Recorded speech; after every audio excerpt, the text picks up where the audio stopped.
Hello, welcome back to my channel. In this video, I am going to do our baby girl Freya's 5-month update. I do an update on her every month, and like I always do, I'm going to go in the order that I do all of the update videos. Let's introduce you if you're new to the channel. This is our 5-month-old baby girl Freya. You're going all shy. Up. Down, up, down, hiya! Let's start with Freya's sleep. So I wanted to start cutting her daytime sleep down to 3 naps a day instead of 4. And I wanted to do like 9 o'clock, 12 o'clock, 3 o'clock. And just when I wanted to start cutting them, she decided to start having shorter naps. She's still having 4 naps during the day, but she will literally sleep probably for like a maximum of half an hour. Also, during the day only, if you put her in the cot for a nap and then put the dummy in her mouth and leave her, she will not go to sleep. She will just roll over onto her front and then kind of fuss because she's on her front. But as soon as you pick her up out of the cot and start rocking her, her eyes will instantly start closing. So she's tired or overtired, but either way, she will not sleep if you just leave her in the cot, no matter how tired she is. So you have to rock her to get her to sleep now. And that is not the habit that I wanted her to get into. I did not want her having that phase, but we got to do what we got to do. She's only 5 months old. At night time, she still sleeps all the way through. So she has her last bottle around 8 p.m. I think it used to be 9. We used to do like a top up, but now we just give it to her at about 8 p.m. And she still sleeps all the way through until 6 o'clock in the morning, which is when James wakes up for work, and we kind of just all then get up at 6 o'clock. We have noticed that during her sleep, at some point during the night, she rolls over onto her front. And I know the health visitors say that if you wake up and you see her on her front, you have to move her back onto her back. They can only stay sleeping on their front if they're able to roll back on their own. And she can roll both ways, but because she's in a space saver cot, even if she wanted to roll back, she wouldn't actually be able to. She wouldn't have the space to do that. But I kind of feel like if she did want to roll back onto her back and she couldn't, she would cry. Like, she would let us know that she needs help. Whenever I do wake up, if I see her on her front and I move her onto her back, that just wakes her up. It startles her, wakes her up, and then it takes half an hour to get her back to sleep. So we're kind of like, should we just leave her on her front? We know that her face is to the side. We'll put our hand on her back. We know she's breathing. When I take her at the beginning of November to get weighed by the health visitor, I'm going to just mention it to them and see what they think. Moving on to poop. So in the last video, I said that she had finally moved up to size 1 nappies, and literally 1 month later now she is in size 2 nappies. So she moved up a size in like a month.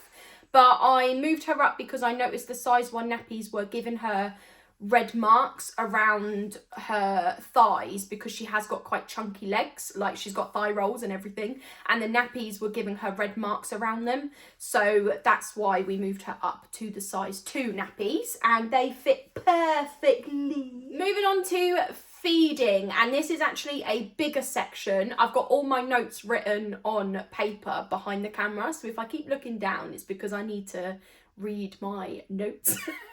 She is still on a 6-ounce bottle every 2.5 to 3 hours, and she's still having between 4 to 6 ounces. In the last video, I said that we were going to start weaning, and she was only 4 months old at the time, but it turns out that she just was not ready. She was not interested in food. She couldn't bring the food to her mouth, so we ended up stopping.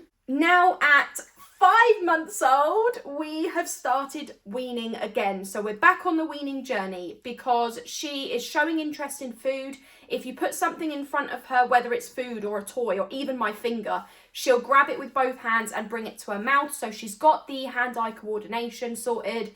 She pulls herself up into a sitting position and she can sit upright in the high chair. We do have a cushion insert in the high chair. It kind of means she can't actually move anywhere even if she wanted to.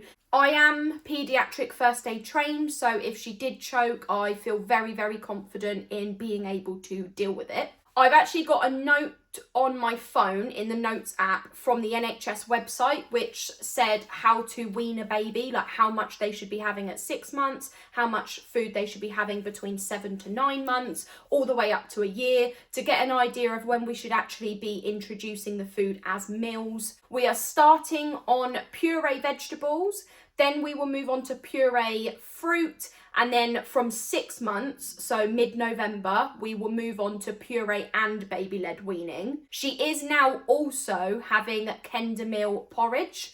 She's got the Kinder Meal banana and also the Kinder Meal apple and blackcurrant. In the morning, I'll do my morning routine, then I'll put her into a clean nappy, I'll get her dressed, do our whole morning routine together, and then I will give her a bottle. She plays on her mat in the high chair, or she watches Mrs. Rachel. Yes, we have introduced screen time. I am not a fan of Mrs. Rachel. James introduced it a couple days ago. I'm not feeling it. But I will put something that is suitable and age appropriate just for like 10 minutes, just so I can finish sterilising bottles. She's not there for like half an hour. It's just kind of like 10 minutes for me to get some things done. And then she has her first nap of the day around 7:30, 8 o'clock. And then when she's due the next feed, which would be somewhere around like 9:30-ish, I will give her her porridge before she has that bottle, because I don't see the point of giving her a bottle and then giving her food after when she's not going to be hungry anymore. She's going to be full up. So we give her her food when she's due the bottle so that she's actually hungry, and then she's more likely to actually eat the food. And then the bottle kind of just tops it up. So that's what we're doing, and that's when she has her porridge. So it's her second feed of the day, kind of like mid-morning. I just completely waffled there. I also have the Solid Starts app on my phone. You can pay for it if you want recipes, but I wasn't interested in recipes, so I just have the free version, and I'm just using it for the how to serve section. So I'll search up a food like a vegetable, for example, and then I will click on how to serve, and then it tells me how I should be serving that food to her at 6 months old. Well, she's not quite 6 months old, but you know what I mean. And then it will tell you how to serve it when she's 9 months old and how to serve it when she's a year old. That's been really, really helpful, and I would definitely recommend the app for that. The food that she has had so far is broccoli, cauliflower, avocado, which was her favourite. She loved the avocado. She was munching away, like demolishing it. She has had corn on the cob, peas, carrots, potato, sweet potato, and that is it so far. Now, moving on to the health section. In the last video, when she was 4 months old, I said that she was 12 pounds.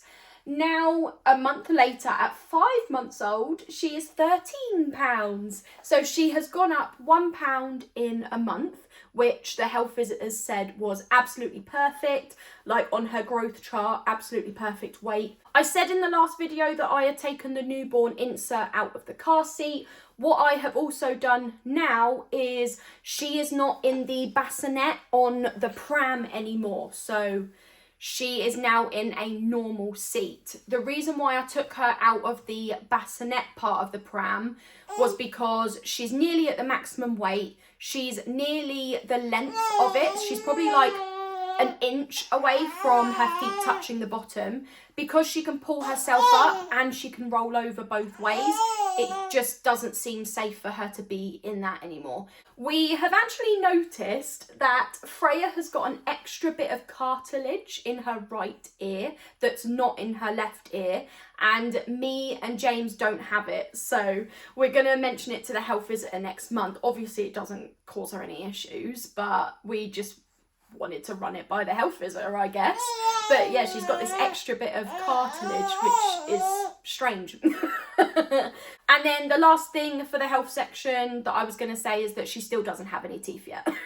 Right, moving on to the development section. I'm just going to hold the paper in my hand because it's easier than trying to like squint and read my messy writing. She loves rolling onto her front and she seems to now enjoy tummy time. When I put her on her Fisher-Price kick and play mat, I lay her on her back and literally a minute later I turn around and she's just rolled onto her front and she's literally just rolling, chilling. She can lift her head and her legs and her arms up at the same time while she's on her tummy. She can roll both ways now, so front to back and back to front.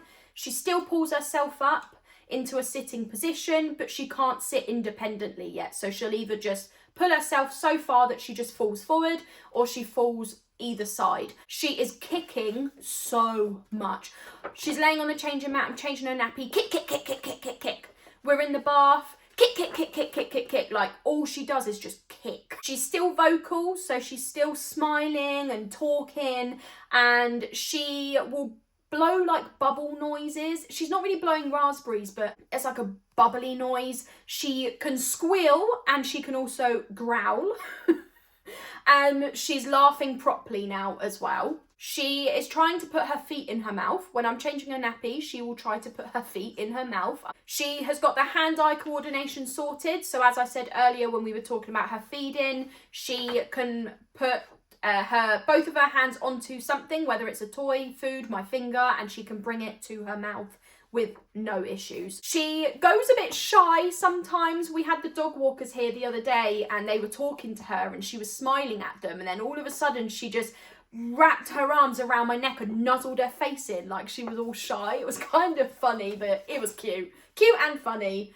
And then the last thing for the development is that she makes so much like eye contact when playing now. So if we've got her sat down or like laying down on the bed, laying down on her mat, and I've got my face near her, she really, really maintains eye contact and is really, really listening to what we're saying, observing us. I think she definitely, I said this in the last video, I think, but she definitely understands words that we're saying. The last section is clothes. So in the last video, I said that she had moved up to the 0 to 3 months. She is still in 0 to 3 month clothes, apart from socks.